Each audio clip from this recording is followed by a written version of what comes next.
अस्सलाम वालेकुम।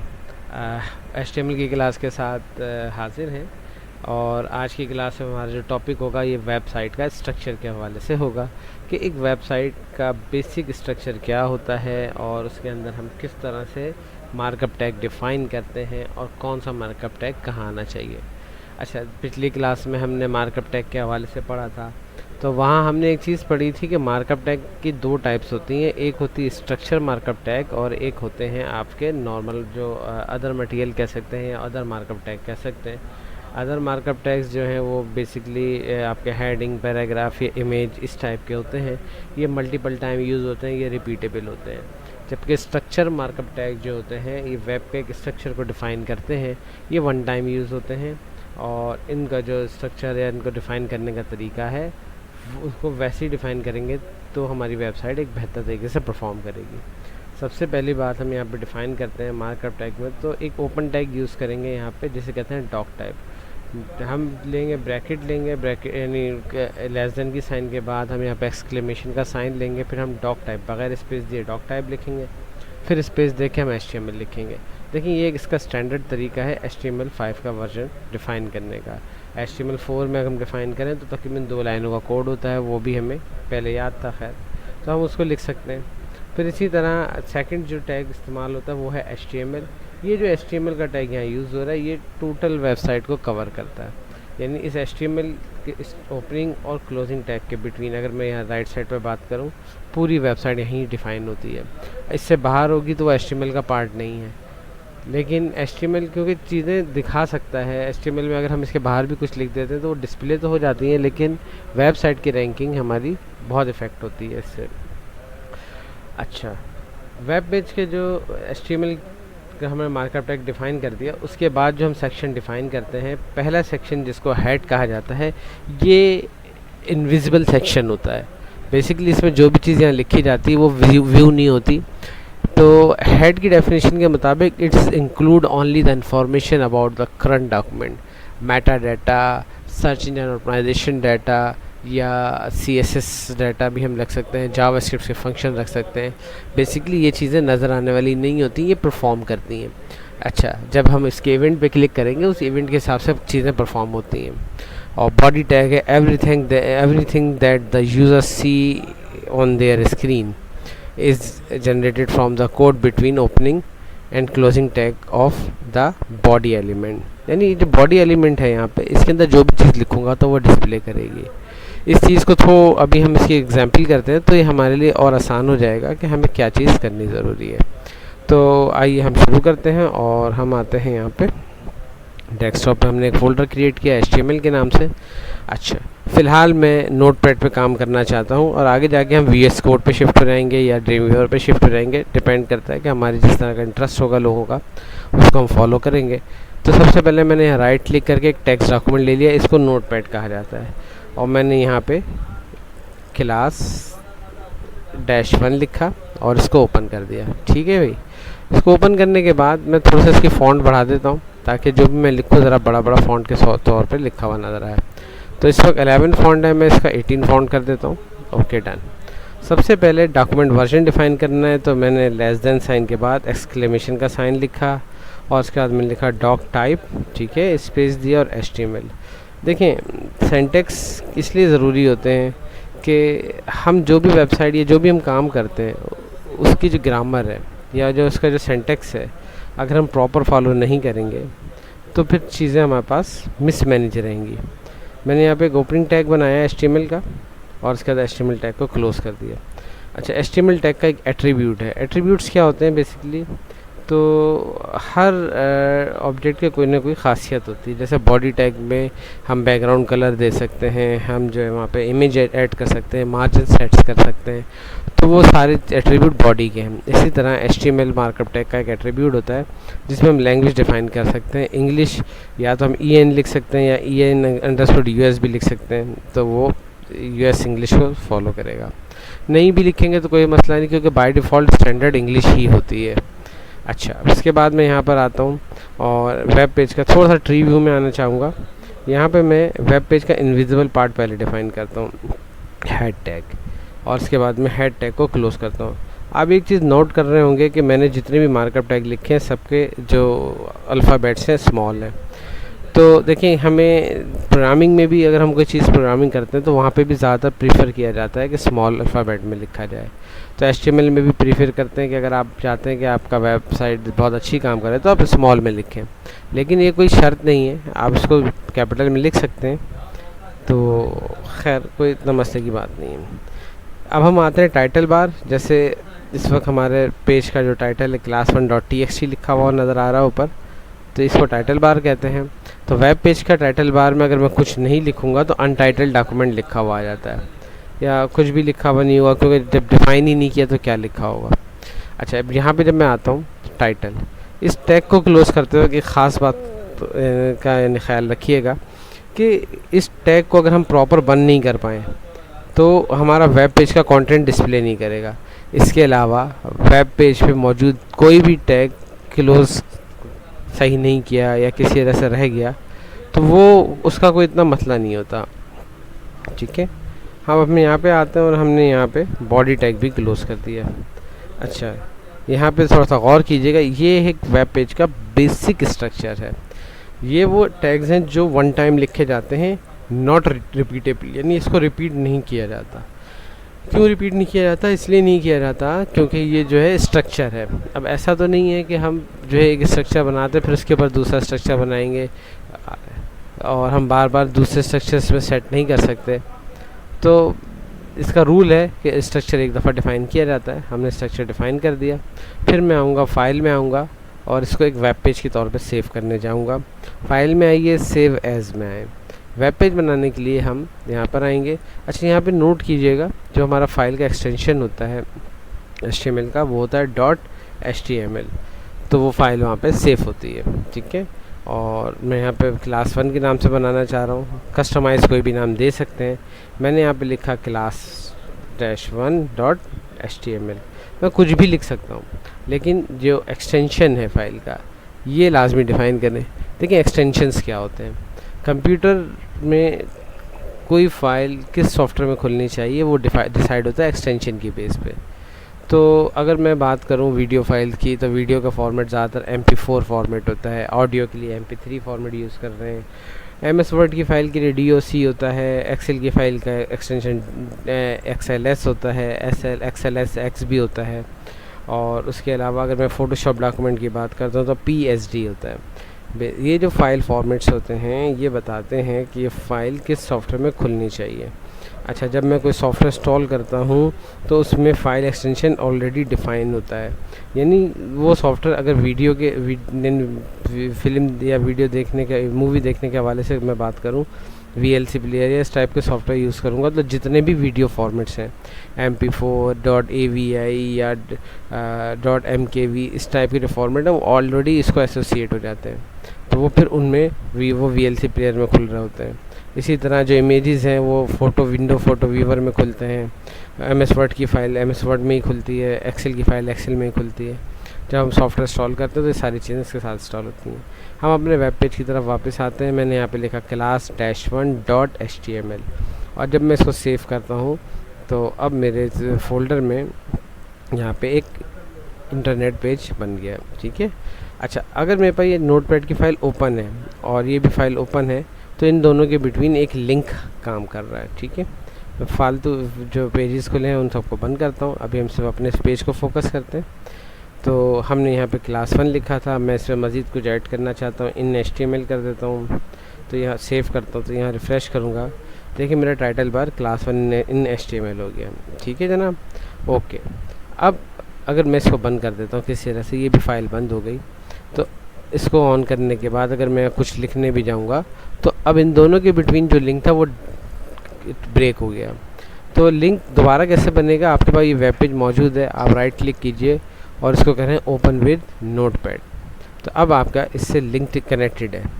फिर मैं इस फाइल को खोल लेता हूँ और यहाँ पे कुछ टेक्स्ट लिख के चेक करता हूँ क्या वो आया, देखिए डिस्प्ले करेगा या नहीं। मैंने लिखा था क्विक ब्राउन फॉक्स जम्प्स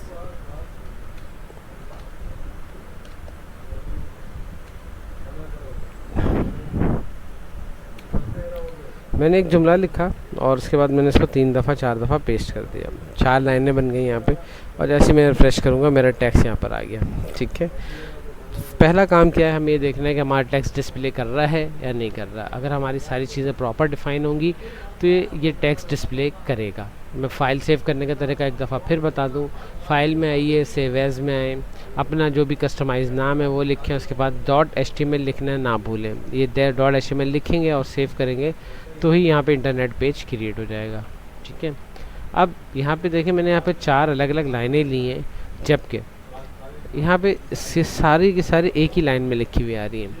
तो यहाँ पे एक चीज़ बताता है कि भाई जो है लाइन ब्रेक नहीं होती, यानी लाइन ब्रेक भी एक स्पेशल कैरेक्टर है जिसके लिए हम एक मार्कअप टैग यूज़ करते हैं, BR टैग। जब मैं यहाँ पे BR टैग यूज़ करूँगा तो ये देखिए लाइन यहाँ से ब्रेक हो गई। अगर मैं ये BR टैग दोबारा लिखता हूँ तो इसमें मुझे एक लाइन का स्पेस भी मिल जाएगा। तो अगर कोई भी लाइन ब्रेक करनी है आपको तो आप BR टैग यूज़ कर सकते हैं। ठीक है, ये सिंपल टेक्स्ट के लिए है। अच्छा, HTML में एक बात और है कि हम एक से ज़्यादा वाइट स्पेस नहीं ले सकते। मैंने यहाँ पे 4 से 5 तरह का स्पेस लिया, यानी 5 स्पेस दबाए, और यहाँ पे देखिए कि आपके पास एक ही स्पेस शो हो रहा है, बाकी शो नहीं हो रहे। तो हमें अगर किसी चीज़ में एक्स्ट्रा स्पेसिंग्स दिखानी है तो उसके लिए एक स्पेशल कैरेक्टर होता है जिसको नॉन ब्रेकिंग स्पेस कहा जाता है। ठीक है, इस स्पेस को आप यहाँ पे लिखें। मैंने 3 दफ़ा लिखा तो यहाँ पे 3 स्पेस मज़ीद ऐड हो गए। अगर आप यहाँ गौर कर सकें, इस जगह यहाँ पे आपको शो करेगा। मैंने थोड़ी सी विजिबिलिटी पेज की बढ़ाई है ताकि कंटेंट थोड़ा बड़ा बड़ा नज़र आए। वापस आते हैं, इसको हम थोड़ा सा ट्रिकी ये भी कर सकते हैं कि अगर मुझे 5 स्पेस चाहिए तो इनके बिटवीन में 2 स्पेस और दे दूँगा, तो यहाँ पे मुझे मज़ीद 2 स्पेस और मिल जाएंगे, क्योंकि कैरेक्टर्स के बाद एक वाइड स्पेस अलाउ होता है, तो आप इसको यूज़ कर सकते हैं। ठीक है, तो यहाँ तक हमें कोई चीज़ अगर समझ नहीं आई हो तो कमेंट्स में ज़रूर पूछिएगा। और जो है ये बहुत ही आसान लैंग्वेज है, इसकी मदद से बहुत सारे काम किए जा सकते हैं। तो वेब पेज बनाने के लिए हमें HTML का आना लाजमी है। HTML नहीं आएगी तो ये इसकी बेसिक लैंग्वेज है, इसकी बुनियाद है। अगर हम बुनियाद ही नहीं सीखें और फिर हम किसी दूसरी लैंग्वेज जैसे PHP, ASP.NET या पाइथन या इस टाइप की किसी लैंग्वेज को सीखने जाएं, हम प्रोग्रामिंग तो सीख लेंगे लेकिन वेब का स्ट्रक्चर बनाना हमारे लिए मुश्किल होगा। तो हम बिल्कुल एक स्टेप बाय स्टेप चलेंगे। तो पहला हमारा टास्क यही होगा कि हम HTML पढ़ें।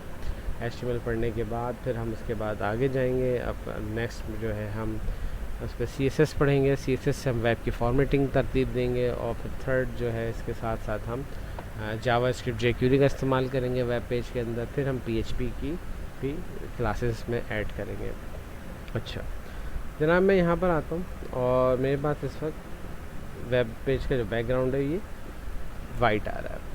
तो यहाँ पे हम वेब पेज का कलर कैसे चेंज कर सकते हैं, तो यहाँ एक एट्रीब्यूट होता है बॉडी का BG कलर, क्योंकि ये वेब पेज का विजिबल पार्ट है बॉडी, तो बॉडी के अंदर जो भी चीज़ होगी वो डिस्प्ले करेगी।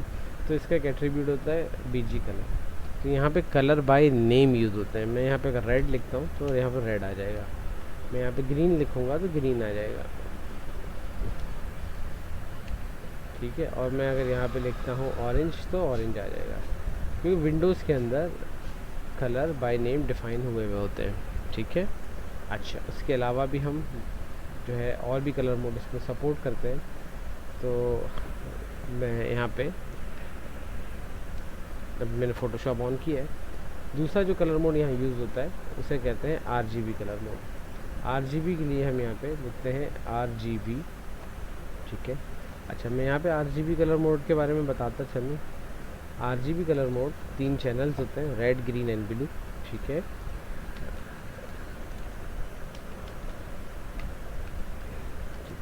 मिनिमम वैल्यू सबकी 0 होती है और मैक्सिमम वैल्यू 255 के दरमियान होती है।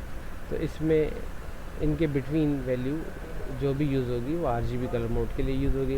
इसका तरीका होता है RGB लिखेंगे और ब्रैकेट में हम इसके जो भी कलर का चैनल है उसका हम नंबर लिखेंगे यहाँ पे, तो वो उस हिसाब से इसको शो करेगा। ठीक है, तो मैंने यहाँ पे फ़ोटोशॉप ऑन किया है। फ़ोटोशॉप एक सॉफ्टवेयर है जिसके तहत हम मल्टीपल किस्म की चीज़ें ऐड करते हैं। यानी तो मैं यहाँ से कलर ले लेता हूँ। हम फ़ोटो एडिटिंग, ग्राफिक एडिटिंग का काम हम इसमें कर रहे होते हैं। मैंने यहाँ एक लाइट ब्लू सा कलर दिया। अच्छा, फ़ोटोशॉप में हमारे पास 5 तरह के कलर मोड होते हैं, हमें RGB के हवाले से पढ़ना है। अब मैंने जो लाइट ब्लू कलर लिया है इसका कलर कोड है रेड जो है 178 है, ग्रीन 240 और ब्लू 255। तो मैं अपने वेब पेज में आता हूँ और यहाँ पे RGB लिखा, ब्रैकेट ओपन क्लोज किया और 174 255 में दोबारा देख लेता हूँ, मैंने हो सकता है कलर कोड मिस हो रहा हो। 178 240 178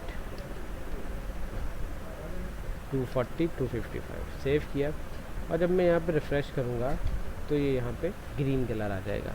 अच्छा, हमने तो ये कलर लिया नहीं। होता क्या है कि HTML5 में RGB कलर मोड नहीं सपोर्ट करता, इसको हम CSS के थ्रू काम कर सकते हैं। तो हम कैसे चेक करें कि ये हमारा कोड काम कर भी रहा है नहीं कर रहा। इंटरनेट एक्सप्लोरर वैसे तो मैं रेकमेंड नहीं करूँगा आपको, क्योंकि इंटरनेट एक्सप्लोरर रेकमेंड ना करने का रीज़न ये होता है कि ये HTML1 से लेकर HTML5 तक के तमाम वर्जन्स को सपोर्ट करता है। तो इसमें जितने भी रूल्स हैं फॉरबिडन भी हैं तो भी इसमें चल रहे होते हैं। तो मैं यहाँ पर आता हूँ और यहाँ पे आने के बाद मैंने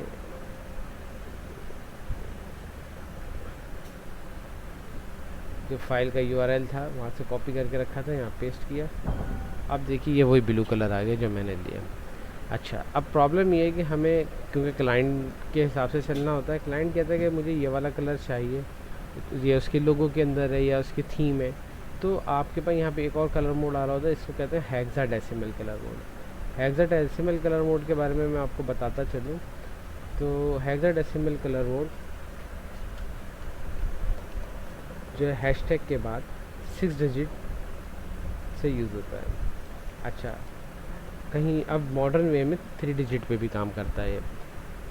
हम 6 डिजिट को डिस्कस करते हैं। तो शुरू के 2 डिजिट जो है ये रेड को डिफ़ाइन करते हैं, फिर दूसरे 2 डिजिट डिफ़ाइन करते हैं ग्रीन को, फिर दूसरे 2 डिजिट डिफ़ाइन करते हैं ब्लू को। अच्छा, इसकी जो मिनिमम वैल्यू होती है जो होती है 0 से लेकर 9 तक और मैक्सिमम वैल्यू होती है A B C D, last जो होती है इसके F तक होती है। F से आगे अल्फ़ाबेट यूज़ नहीं करता। यानी अगर मैं लाल कलर लेना चाहता हूँ, रेड का चैनल फुल करता हूँ FF तो यहाँ रेड कलर जनरेट हो जाएगा। मैं यहाँ करके देख लेता हूँ क्या ऐसा है वाकई। तो मैंने यहाँ पे सिंपल हैशटैग लिखा और मैंने यहाँ पे लिखा FF0000। सेव करूँगा, वेब पेज को रिफ़्रेश करूँगा, यहाँ भी रेड कलर आ गया और ये सब ब्राउज़र में सपोर्ट करता है तो यहाँ पे भी ये रेड कलर शो करेगा। देख रहे हैं आप। इसको बंद करता हूँ इंटरनेट एक्सप्लोरर को, वापस आता हूँ। अब फ़ोटोशॉप में जो कलर मैंने लिया था, मैंने ये नंबर यहाँ से कॉपी किया और ये कलर हमें नेट पे भी मिल जाते हैं। तो हमें नेट पे सिर्फ सर्च करना होता है वेब कलर्स और कलर कोड से सर्च करने हैं, वेब कलर्स के नाम से करते हैं।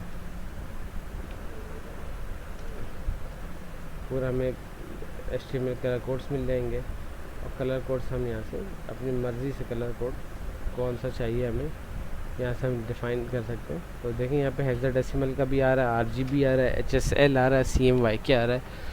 तो डिफरेंट लैंग्वेजेस में जो भी कलर आपको सपोर्ट करता है इस कलर पिकर से आप वो ले सकते हैं।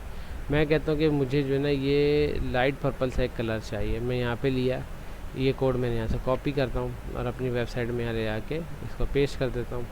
सेव करके मैं यहाँ पे जैसे ही अपने वेब पेज को रिफ़्रेश करूँगा ये वही कलर आ जाएगा। ठीक है, तो कलर देने अगर आप फ़ोटोशॉप यूज़ नहीं करते तो मसला नहीं है, इंटरनेट से आप कलर ले सकते हैं।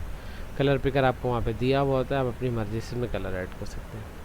तो आज के लिए इतना ही। हमने इस क्लास में वेब पेज के स्ट्रक्चर को डिस्कस किया और मैं आ जाता हूँ स्ट्रक्चर में। स्ट्रक्चर में हमने कौन से टैग हैं जो वन टाइम यूज़ होते हैं और अभी तक हमने वही टैग डिस्कस किए हैं, उसके अलावा कोई दूसरे टैग डिस्कस नहीं किए। और बाकी हमने एक ऑब्जेक्ट लिखा, यानी एक पैराग्राफ तो कह नहीं है, हमने एक सेंटेंस लिखा और उसमें चीज़ें हम ऐड करते चले गए। तो ये सारी चीज़ें यहाँ पे 1 बाय 1 डिस्प्ले कर रही हैं।